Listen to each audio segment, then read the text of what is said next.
ልጅ እኔን ለመግደል ነበር ያሰበው። ስለሱ ማውራት አልፈልግም። አንተ መስላኝ ነበር። ምን እንደሚያሳዝነኝ ታውቂያለሽ? እኔን አለማመን። በጣም ይቅርታ። ይቅርታው ችግር የለውም። ይሄ ልጅ ግን ከአንቺ ጋር መሆኑን አልወደድኩትም። ለአንቺም ለእድልም አደጋለሁ። ሳይ ለእድል በጣም ታስባለህ። አሁን ነገር መብላቱን አቁሚና ይሄ ልጅ አስወጡት። በዚህ ሰዓት ጥሩንም መጥፎንም ሰው መለየት ከበደኝ እኮ። ንዴቴን ፊት ለፊት ነው። ልሳሳት እችላለሁ፣ ግን እንደዛ ተንኮል የለብኝም። አስታርቅሃለሁ። እኔም ይቅርታ አድርጌልሃለሁ፣ ግን ደግመህ ልጄ ላይ እንደዛ አይነት ነገር እንዳታደርግ። ሁላችሁም በተራ በተራ ማሳበዳችሁ ነኝ የማትረቡ። እኔ የማንም ጥገኛም አይደለሁም፣ ፈሪም ደግሞ አይደለሁም። የለም ልጅ ልሳት ደግሞ ይችላል። እድል ምን እያልሽ ነው? እናትሽ እኮ እዚህ ናት። ትንሽ ከሰራ በኋላ ሁኔታውን አይቼ ካላኖራቸው ወደ ሀገሯ መልሳት ያለሽ እንዲመጣ የምጠብቀው ሰው አለ። በዛ ላይ ቤቱም የሷም ነው የሚመስለው፣ ግን ያንቺ ላይ ናት። ቆይ ተመስገን ፈልገሽዋል እንዴ? ደጋግመሽ ሽንት ከፈለኩት ልታይልኝ ነው? በቃ ይቅርታ አድርጊልኝ አልኩሽ እኮ። እሺ ሀሳብሽን ካልቀየርሽ እናያለን። ከተመስገን ጋር ስለቀጣይ ስራዋ ያወራችን አይመስልሽም? ጥሩ ነው ይሆንላቸው። እንደዚህ አይነት ሰው ከአንቺ ጋር ውድድር ውስጥ መግባት አለበት። ከወደድሽኝ የምትወጂውን አይነት ሽምግልና ልላክ፣ ንገሪኝ። ምን አይነት መሰለህ? ፈተና ነው። የልብ ትርታ ይናዳም። በጣም እድለኛ ነሽ። በዚህ ሰዓት የሚያስቅሽ የሚያወራ ሰው አለ። የሰው መድኃኒቱ ሰው ነው ሲባል አልሰማሽም? ሰምቻለሁ። እሱማ ግን ደግሞ እኔ ሰው አጣሁ እንጂ። እንደውም አንቺ የሰው ግፍ ያለብሽ ነው የሚመስለው። እንዴት ነህ? ደህና ነኝ። ምነው ናፈቁሽ እንዴ? ያው ተመስገን ሁሉንም ይቅርታ አድርጉልኝ እያለ እየለመነ ማዘሯም እንግዲህ አሁን ደግሞ በተደጋጋሚ የዚህ ቤት ስታየው የውልህ አንተ ልጅ ወጥተህ እኮ ስራ መስራት አለብህ፣ አንተ ደግሞ እዚህ ተጋድመህ ነው የምትውል አይነት ነገር አለችው። በእርግጥ ቃል በቃል እንደዚህ አይደለም ያለችው። የውልሽ እናቴ አሁን እኔ መውጣት እችላለሁኝ፣ ተሽሎኛል፣ ግን ደግሞ የእድልን ይቅርታ ማግኘት እፈልጋለሁ። አንቺም ይቅርታ አላደረግሽልኝም፣ ከእድል ጋር ማስታርቂኝ እያለ ተለማመጣት።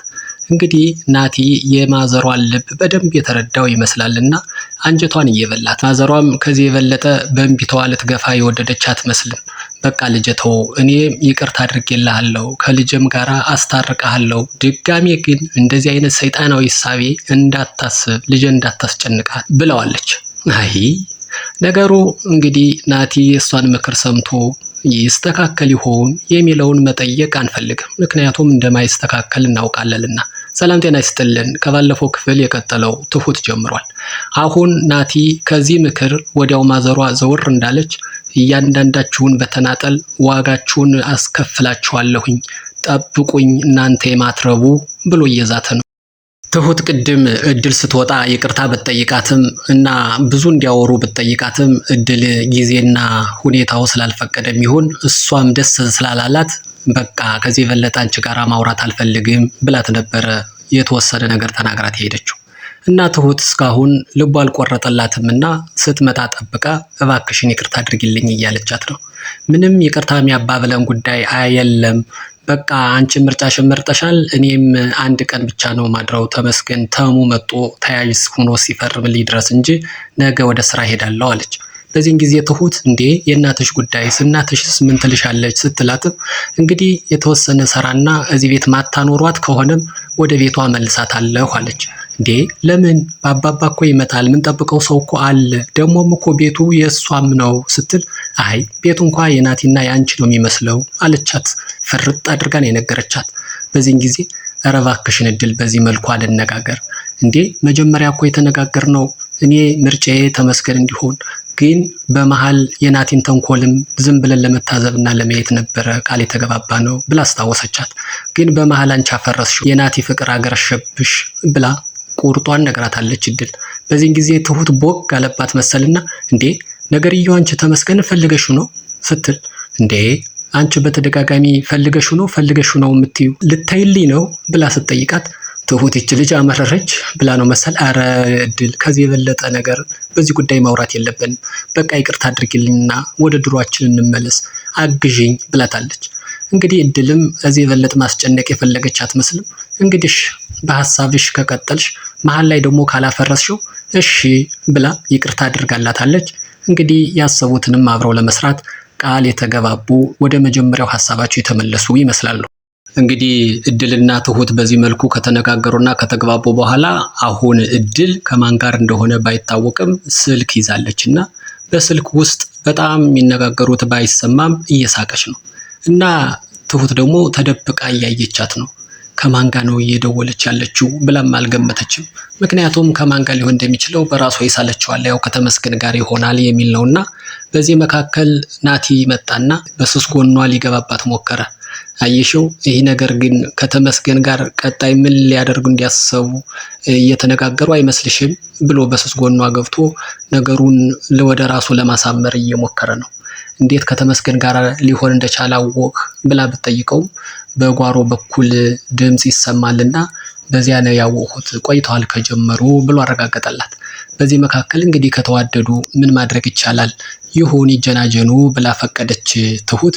በዚህን ጊዜ ወደ እሱ ልብ እየመጣች ያለው መሰለውና በተመስገን ተስፋ እየቆረጠችና እየተናደደች ያለች ስለመሰለው እንግዲህ እዚህ ሰው ጋራ መወዳደር ጥሩ አይደለምና እኔ እንዳሸንፍና አንቺን እንዳገባ ለወላጆችሽ ለቤተሰቦችሽ ምን አይነት ሽማግሌ ብልክ ይቀበሉኛል ብሎ ሲጠይቃት እሷም ይሄ ሚስጥር ነው፣ የኔን ልብ ትርታ አይተህ ተረድተህ አንተ ነህ ይህንን ኃላፊነት መወጣት ያለብህ ብላ እሷም ቀልዳበት ትሁት በቆመበት ትታው ሄደች። እድልም እንግዲህ ማናገር ያለበትን አናግራ ስትወርድ ትሁት ብቻዋን በረንዳ ላይ ቁጭ ብላ እየተከዘች ነውና ትሁት አልቆረጠላትም። ምናልባት ይሄ ነገሩ ከማን ጋር እንደሆነ ለማወቅ ይመስላል። እድል በዚህን ጊዜ ስልክ ደውሎ የሚያጽናና የሚያስቅ ጓደኛ ስላለሽ እድለኛ ነሽ ብላ ነገሩን አፈረጠችውና እድለኛማ አንቺ ነሽ፣ ሁለት ወንዶች በአንቺ ምክንያት ሲፎካከሩ የሰው ግፍ ሁሉ ያለብሽ ነው የሚመስለኝ አለቻት። እድል እንደዚያ አትበይኝ ባክሽ፣ እኔ አሁን ምን ማድረግ እንዳለብኝ ጨንቆኛል፣ አሁን ግራ ተጋብቻለሁ እያለቻት ነው ትሁት። መደባበቅ አሁን የፈለገች አትመስልም። መሸነፏን አምና ተቀብላለች። ናቲ በቃ አሁን እየሆነ ያለውን በር ስር እየተለጠፈ ማዳመጥ ጀምሯል። ሾከክ እያለ ነገሮቹን እያዳመጠ ነው። አሁን ትሁት አንድ ውሳኔ ወስናለች። በዘገየች ቁጥር ተመስገን እያጣችው አይነት ስሜት እየተሰማት ነውና ቀጥታ ደወለችለት። እንዴት ነህ አለችው። እሱም ሁሌም የሚናገረው ነገር አለ። ናፈቅሁሽ እንዴ? ምንድነው ትሁቴ ሲላት እስካሁን ትነጫነጭ ነበር፣ ዛሬ ግን አዎ ናፈቅኸኝ አለችው። እንዴ ከመቼ ጀምሮ ምን አስበሽ ነው እያለ ጠየቃት። የልጅ አባት እኮ ነህ፣ ለምን አትናፍቀኝም ብላ አረጋገጠችለት። ተመስገንም በጣም ደስ ብሎት ደስ ይላል እና ምን ለታዘዝ ሲላት በቃ እኔ ድብብቆሹ ሰልችቶኛል፣ ሽማግሌ በዚህ ሳምንት ውስጥ እንድትልክ እፈልጋለሁ እያለች ነው። ሁሉንም ንግግሯን ደግሞ ናቲ ተደብቆ እየሰማት ነው። እሱም አመስግኖ እሺ ታዛዥ ነኝ ነገ መጣለሁኝ ብሎ ተሰነባብተው ስልኩ ተዘግቶ ልትገባ ስትል ተደብቆ እየሰማት እንደሆነ አወቀችና ምንም ሳትለው ግን ተናዳ ትሁት ወደ ውስጥ ገባች። ናቲ አሁን በስልክ ሲነጋገሩ የሰማውን ከሰማ በኋላ መጥቶ በጨዋ ደንብ ትሁትን እያናገራት ነው። ከተመስገን ጋር በጣም እየተግባባችሁ ያላችሁ ትመስላላችሁ አላት። እሷም ምንም የተለየ ተግባቦት የለን፣ አንተ ጋር ማደርገውን ነው እሱ ጋር ማደርገው፣ በዚህ ሳምንት ውስጥ ሽማግሌ እንዲልክ ነግሬዋለሁኝ አለችው። እኔስ የሚል ጥያቄ ሲጠይቃት አንተም እድልህን ሞክር ብላው ርፍ እድል የሚል ጥያቄ ሲያነሳ እሱም እድሉን ነው እየሞከረ ያለው ብላ አስተባበለች። ግን ነገሩ እንደዚህ አይመስልም። እሺ ይህ ነገር እንዲህ ከተነጋገሩ በኋላ ናቲ ምን ማድረግ እንዳለበት እያውጠነጠነ ነው። በዚህን ጊዜ ትሁት ይህንን ተናግራ ስለወጣች እድል ስትመጣ ይህንን አድቫንቴጅ እድል ላይ መጠቀም የፈለገ ይመስላል። ተመስገን በዚህ ሳምንት ውስጥ ትሁት ጋር ሽማግሌ ሊልክ ነው። አንቺ ደግሞ ተመስገንን ትወጂዋለሽ፣ እኛ የወደድናቸውን መቼም እያገኘን አይደለምና ያመሳስለናል እያለ አንጀት ለመብላት ሞከረ። እድል ግን በእርግጥ ሊልክ ነው መባሉ አልቆረጠላት መሰል ደንግጣለች። ያው ተመስገንን እንደምታፈቅረው ምንም ጥርጥር የለውም። ይህንንም ናቲ ራሱ ነግሯታል። ታስታውቂያለሽ እኮ ተመስገን እንደምታፈቅሪው፣ ለምን ትደባበቂዋለሽ ነገርየውን ብሎ ሚስጥር ሊያወጣጣ ሲሞክር የውልህ ናቲ እንዳንተ ጨካኝ የሆነ ሰው በሰው ፍቅር የሚቀና ጣልቃ የሚገባ ሰው አላጋጠመኝም። ቢሆንም ትሁት እንዳንተ ጭራቅ ከሆነ ሰው ላይ አለመውዳቋ በጣም ደስ ብሎኛል ብላው ልትወጣ ስትል ግን እኔ ሽንፈት ስለማልወድ ያው በትሁት ጦስ እናንተም አብራችሁ መጎዳታችሁ ግን ታሳዝኑኛላችሁ ሲላት እያስፈራራህን ነው ስትለው እኔ ሽንፈት ስለማልወድ ላደርገው ያሰብኩትን አስቀድሜ እየነገርኩሽ ነው ብሏታል። እንግዲህ ከማስፈራሪያው ይልቅ ተመስገን በዚህ ሳምንት ውስጥ ትሁት ጋር ሽማግሌ ይልካል መባሉ ያስደነገጣት ይመስላልና እድል ብቻዋን ወጣ እየተከዘች ነው። ቤት ውስጥ ማንም የለም። እድልም የሰማችው ነገር ብዙ ስላስከፋትና ውጭ ላይ ቁጭ ብላ እየተከዘች እየተብሰለሰለች ነው።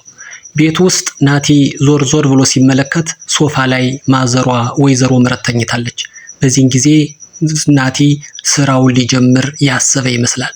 ዞር ዞር ብሎ እየተመለከተ ነው። ቤት ውስጥ ማንም አለመኖሩን ካረጋገጠ በኋላ ትራሱን አንስቶ ሊያፍናት ወደ ወይዘሮ ምረት ማዘሯ ጋር እየተጠጋ ነው። ናቲ ከመጨረሻው እየጀመረ ያለ ይመስላል። እንግዲህ የዛሬው እዚህ ላይ ነው ያበቃ። በቀጣይ ምን ይፈጠር ይሆን የሚለውንም ጭምር አካተን የምናቀርብ ይሆናል። እስከዛው ድረስ መልካሙ ነገር ሁሉ ከእናንተ ጋር ይሁን። ሰላም።